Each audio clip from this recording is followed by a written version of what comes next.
Bonsoir à tous. La véritable histoire du marchand de sable.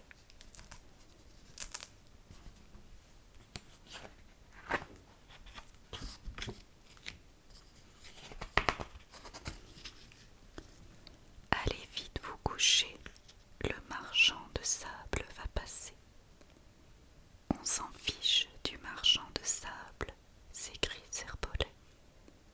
Il est laid et on ne sait pas qui c'est.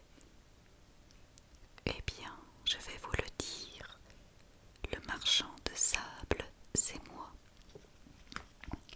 C'est même pas vrai, c'est même pas vrai, chante en chœur sans sonnet et sonneur. Explique-nous, demande Scooby-Doo. C'est une trop longue histoire, et il est très tard. Raconte-la quand même, réclame d'une seule voix les 1250 souriceaux.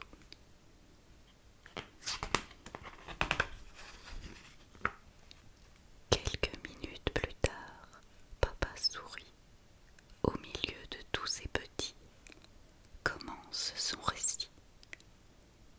Quand vous n'étiez encore que de tout petits souricets et souricettes, vous aviez beaucoup de mal à vous endormir.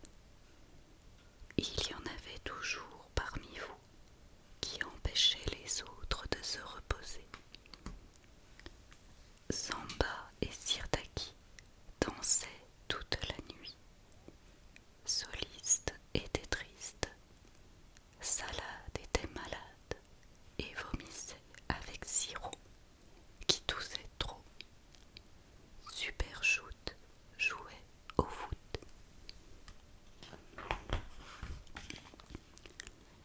Ça ne pouvait pas durer ainsi. Votre maman était épuisée. Alors je suis allée voir Restachou le hibou, qui a réponse à tout. Après avoir farfouillé dans son atelier, il m'a tendu un petit sac rempli d'un sable si fin qu'il ressemblait à de la poussière d'étoiles. Voilà de quoi envoyer des petits au pays des songes, me dit-il. Quand ils seront couchés, tu en jettes une pincée au-dessus de leur tête, en prononçant la formule suivante. Endormi, flagada, chemise de nuit, pyjama, zut, crotte et saperlotte, en avant la ronflotte. Tu verras, ça marche à tous les coups. Je me suis exercée autrefois sur Pleurnichotte la marmotte, et je dois dire que ça a même trop bien marché.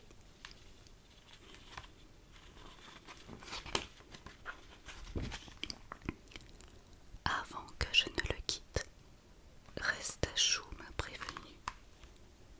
Quand les petits feront leur toilette, veille à ce qu'ils se frottent bien la frimousse.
Bientôt, des lettres ont afflué de tous les coins du monde.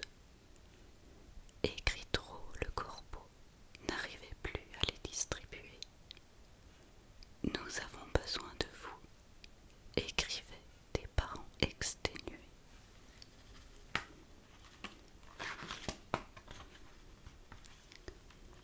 Puis les gens se sont déplacés et sont arrivés par dizaines devant la maison. Ils agitaient des banderoles et criaient « Assez de tintouin, au lit les gamins !» Cela faisait un tel tintamarre que plus aucun des habitants de la forêt ne pouvait trouver le sommeil. Il me fallut revoir Restachou, le hibou.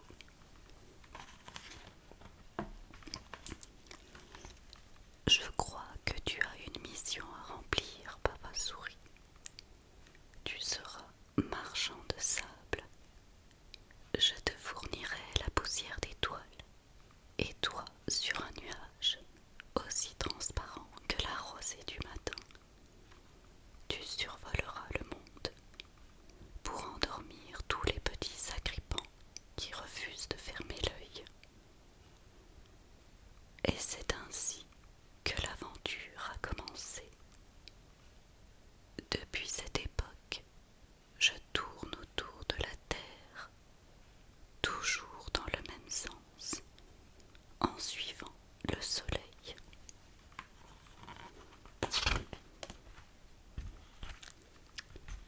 Je mets sur mes épaules une couverture de laine tricotée par votre maman. J'emporte une pile de crêpes au fromage, faite par Pleurnichotte la marmotte. Et pour me distraire, je cherche dans le ciel des cheveux d'ange pour la collection de perruques de poil en trop, le blaireau.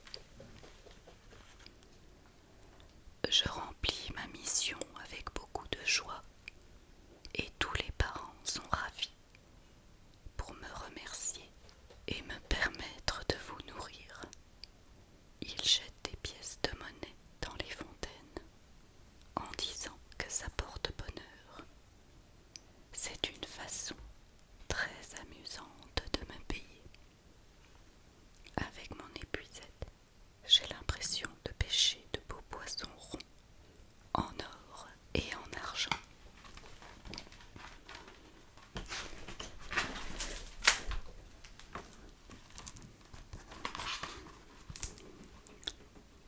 Évidemment, les enfants ne sont pas du même avis, car ils ne veulent jamais aller se coucher, même quand il y a école le lendemain matin. Parfois, j'ai affaire à des récalcitrants. Certains plaquent leurs petites mains devant leurs yeux. Ceux-là sont très faciles à convaincre. Il suffit que je dise coucou pour voir qui a parlé. Ils écartent leurs doigts et hop, le marchand de sable est passé. D'autres sont plus rusés, comme Jacques et Louis, deux frères jumeaux que l'on surnomme Macaque et Ouistiti, parce qu'ils sont malins comme des singes.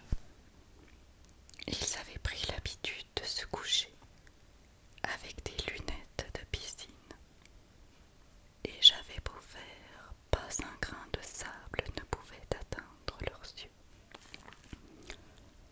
Ils en profitaient pour se relever, se bagarrer à coups d'oreiller, sauter sur leur lit, et ils s'endormaient à 3 heures du matin. J'ai donc été obligée de leur tendre un piège. J'ai enlevé les verres de leurs lunettes et, comme ils attendaient d'être dans le noir pour les mettre, ils ne s'en sont même pas rendus compte. Bien sûr, ils en ont pris plein les mirettes et le tour était joué. Ces deux-là, je les ai toujours à l'œil.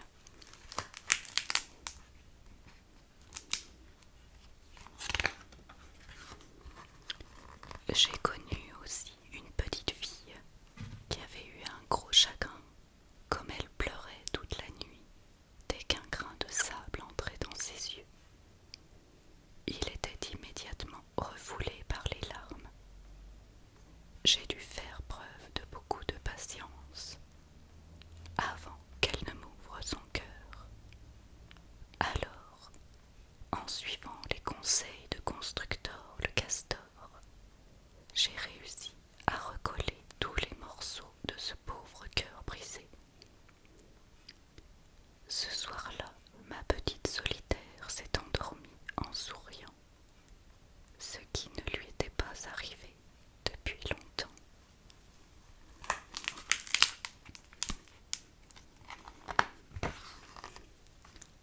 Voilà, vous savez tout. À présent, au dodo.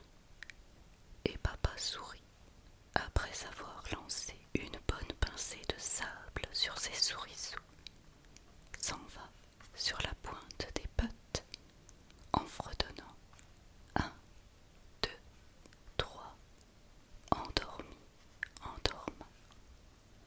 Ce ne sont pas les vraies paroles de la formule magique, mais cela n'a aucune importance, car tous ces petits dorment déjà depuis longtemps.